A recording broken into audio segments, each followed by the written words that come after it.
this is the Ford GT. Now, it has a 5-liter supercharged V8, producing 550 horsepower and about 500 pound-feet of torque, a bit more than that.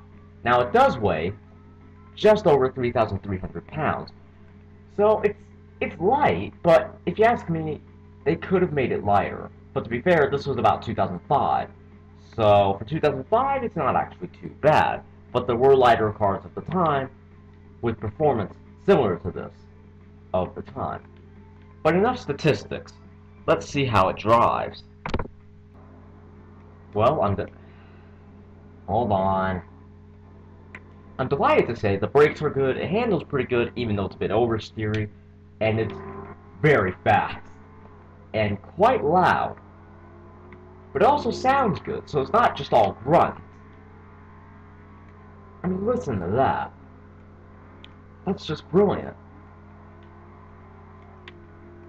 Now, while it does handle good, the oversteer may be a bit of a problem from time to time, but personally, I'd rather have oversteer than understeer, so it doesn't really bother me.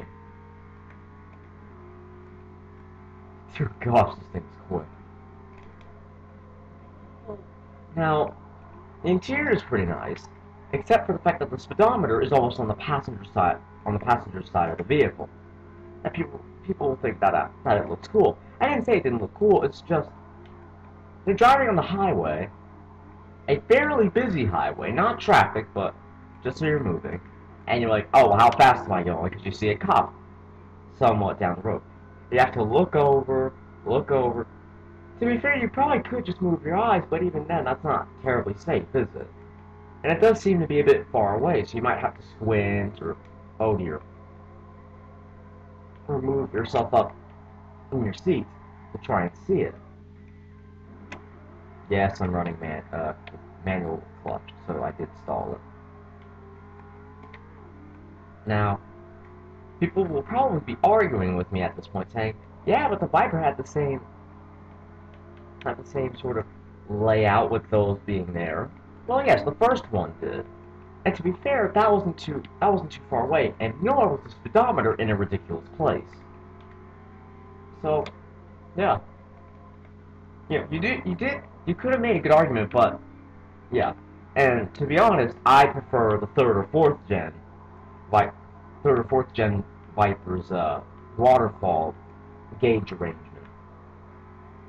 But nonetheless, this does have the gauges, which is good. So it wouldn't be too bad on a track day. But to be fair, there are a few people who do track these GTs, but they're rare, so usually they're show cars, which really is a shame because this is actually quite good on a track, and the original one was made for the track.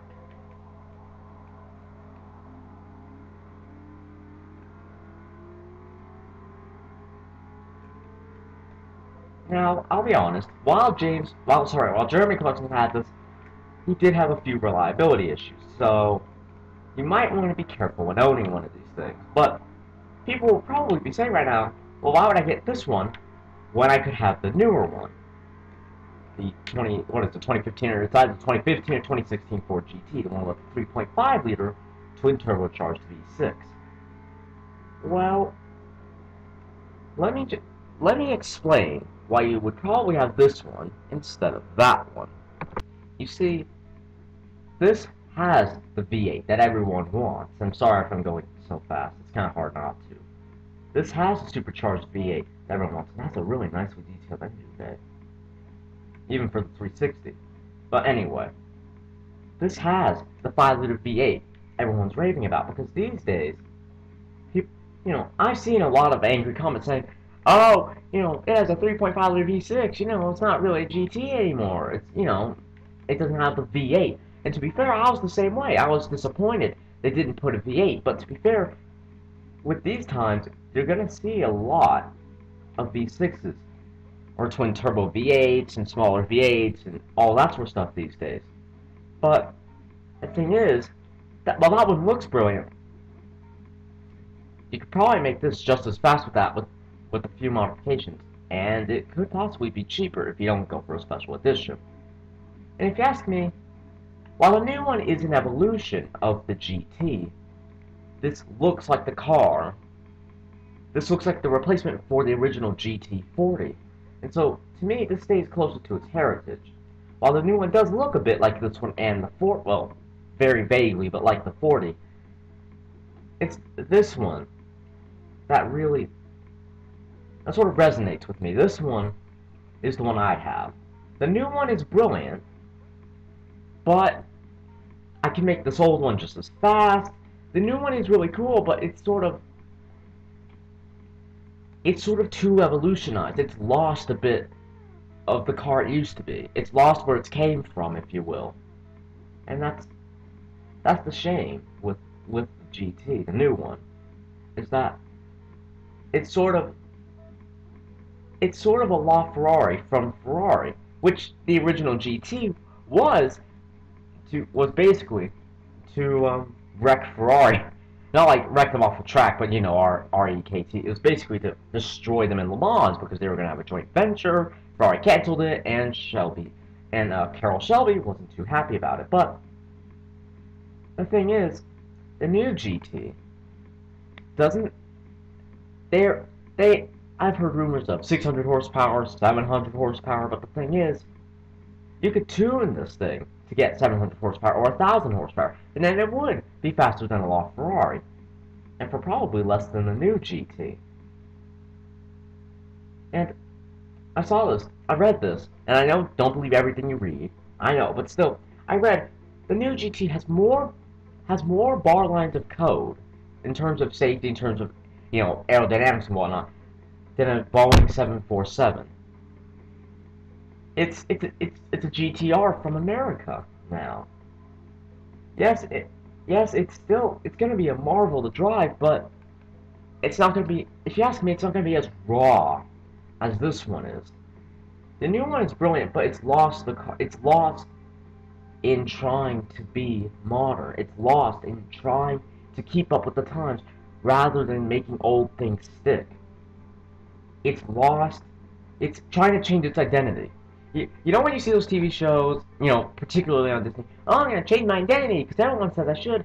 That's what it's like for the GT. It's changed to fit with the times. It's not being itself. And for me, this GT is it being itself. The car it wants to be, not the car it's trying to be. For me, this is the car I'd go for. This is the car to have. And aside from that, the aftermarket on these things is truly amazing. There's quite a lot of parts. There's a lot of everything for it. To be honest, I would have this GT over the new one. I sort of, I want to say I prefer the looks of the new one because it's more modern and it's more smooth rather than edges. I prefer curves versus edges. But to be honest, I don't like the new one because it seems to be massive. It's like a LaFerrari. It's just huge. Whereas this one is relatively small. It's not terribly short and it's not, you know, terribly thin, but compared to the new one, it's a Lotus. And that's why I prefer it. It's not trying to be something it isn't. This is trying to be a successor to the car that was never sold in the 60s. This is to celebrate all of the Le Mans wins that they got with the GT. What this GT is a celebration of kicking Ferrari where it hurts. Whereas the new GT, I was about to say GT. Whereas the new GT is just, it's, well, trying to be something it isn't.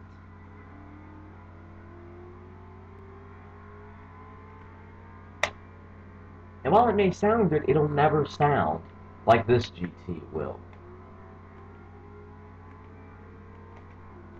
I mean, listen to that! Why wouldn't they add this? Why wouldn't they add a V8 in the new car? I just don't understand.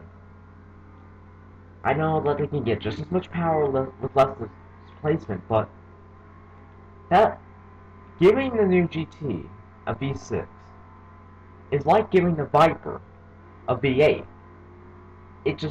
It'll never be the same. I'm not saying that the new V6 is terrible, but it's just not the same as this V8 or as a V8. I prefer V10s, to be honest, but this sounds just magnificent. And it's sad that the new GT won't sound the same way. It won't look the same way. Look it looks beautiful, it does, but to me it's too big, it's too wide, it's trying to be something it isn't. And that's a bit sad, really. I know we have to keep up with the times, but we should celebrate the cars that don't bother to keep up with technology, that would rather keep it real, as some would say. You know, be what it is, be who they are. What the new GT is like a bad sequel, except not terrible. It's not that bad, but it's still not the same as the one that came before it. And that's what it's like for the GT, if you ask me, in my opinion.